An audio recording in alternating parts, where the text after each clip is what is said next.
Expectations are very ambiguous. Different school districts will objectively have varying expectations and varying levels of expectations.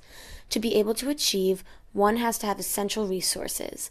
These resources come in the forms of people such as nurses, guidance counselors, and teachers, material supplies like textbooks, and state and federal funds. This is what people who overemphasize the role expectations alone play in the success of young people and students usually overlook.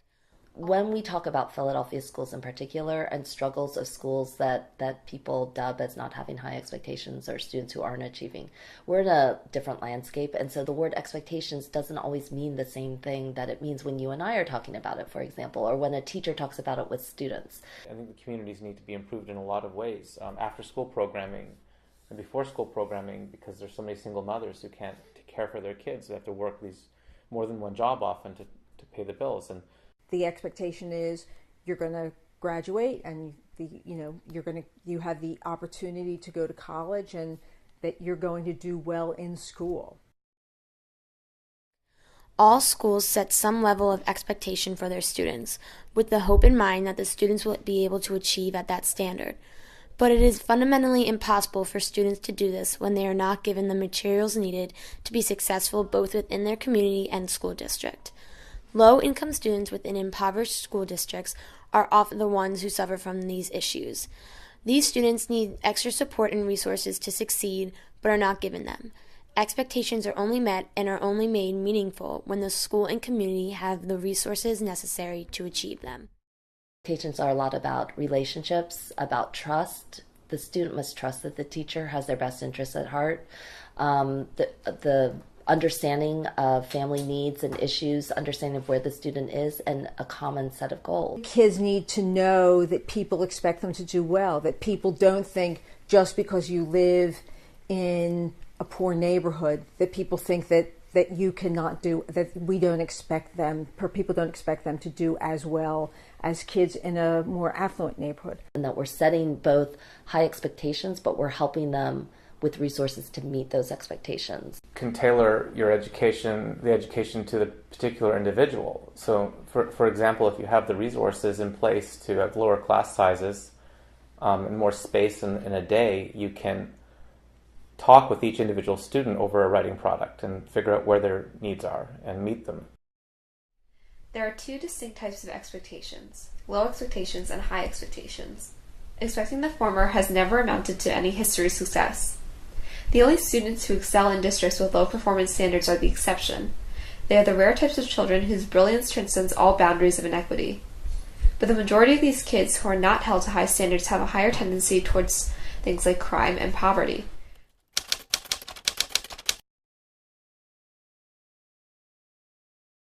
A couple of really challenging kids in her classroom.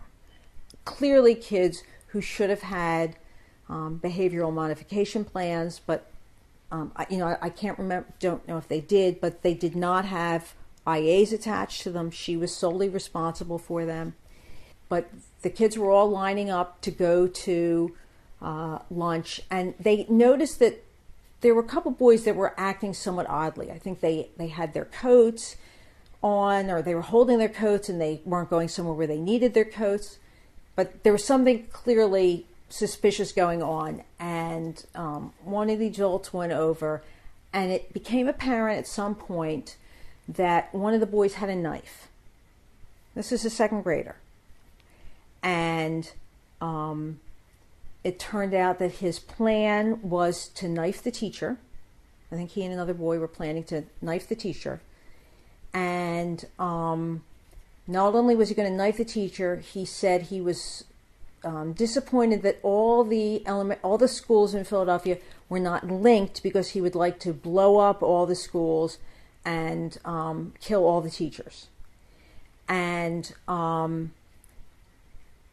he was suspended for 5 days, but only, I think, 2 of them were at home or something. He was back in the classroom very quickly. And the principal said it was the teacher's fault, because if she was a more engaging teacher, he wouldn't have been bored or something like that, and he wouldn't have been a behavior problem.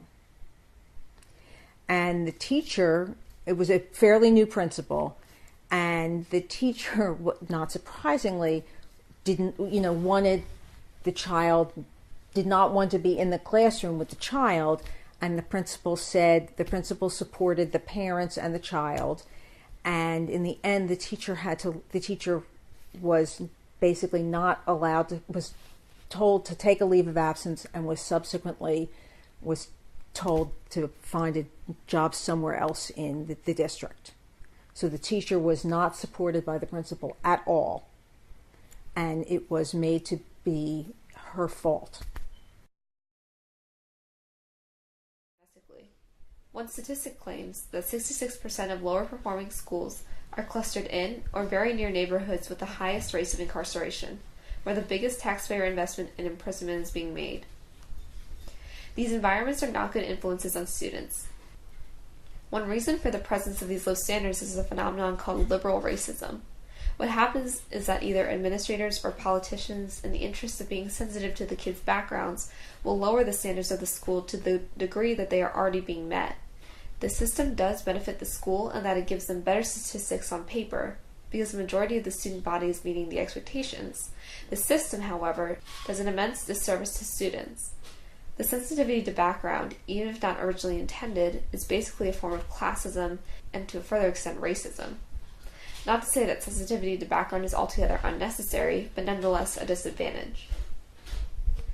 When we're in an atmosphere where all we care about is one single outcome, and that's typically test data, we're in a situation where we're making really bad decisions. And whether you call it liberal racism, whether, it's people lowering expectations, or whether you call it, just whatever it is, conservative racism, where you just ignore the fact that young people have all these gaps and needs and need to be supportive to get to where you want them to be.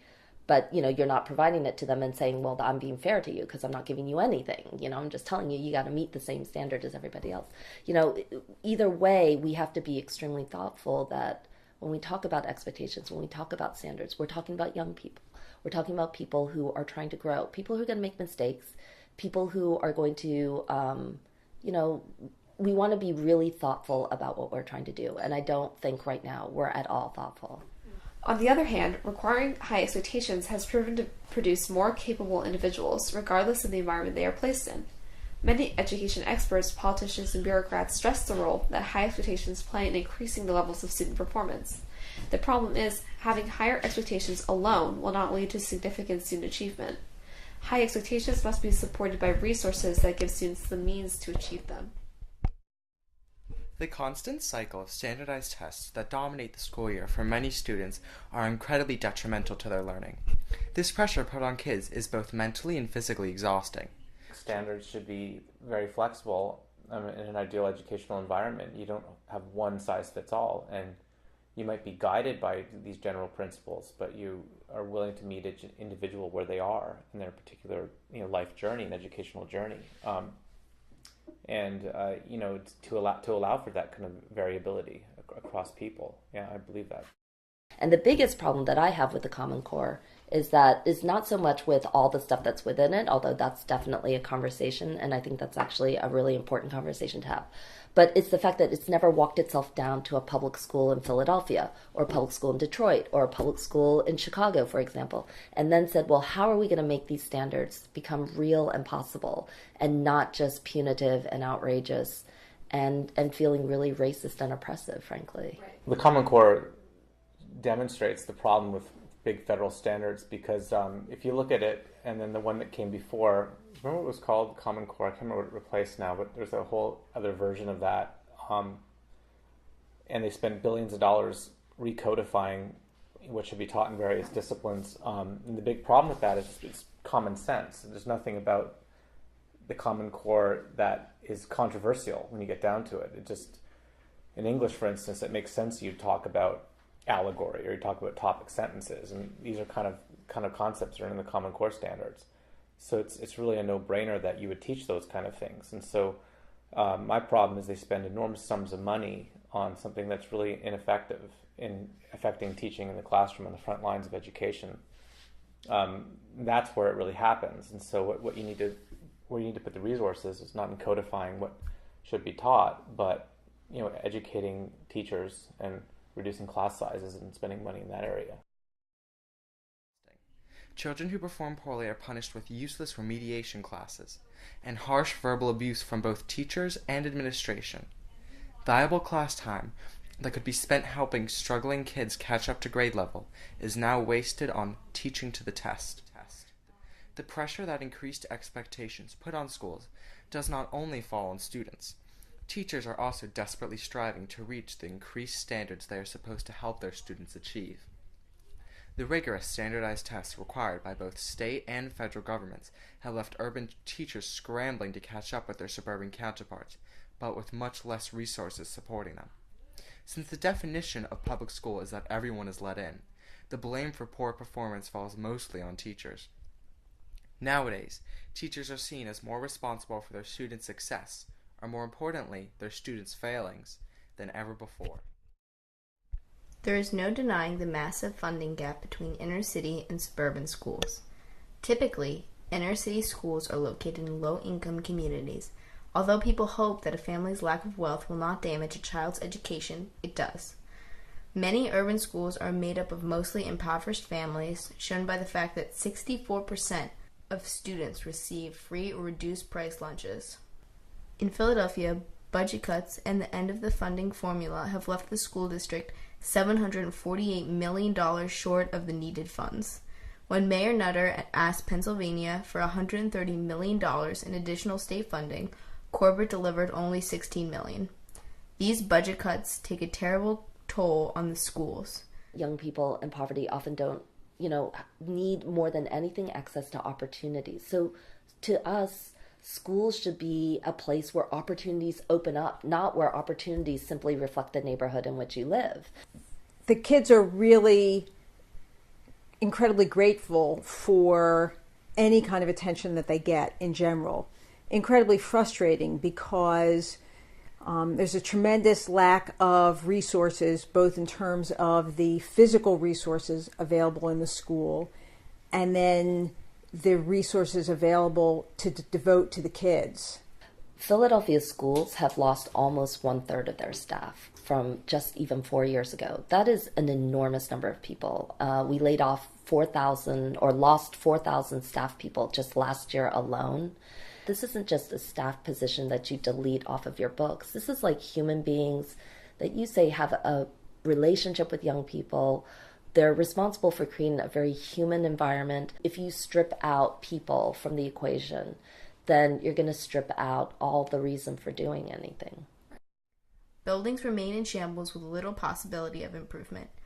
Teachers and students are forced to perform in terrible environments.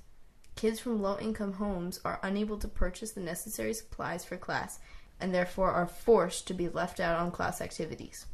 Frustration can build in these types of situations, and the motivation in students to learn is weakened. Money should not result in these drastically different learning experiences. And, that's one of the most painful and outrageous things that I think Jonathan Kozol puts out so compellingly, that it's not just how much money we're putting into schools. It's that we're fundamentally changing what childhood means and what education means for young people, depending upon that. And that's where it goes really, really wrong.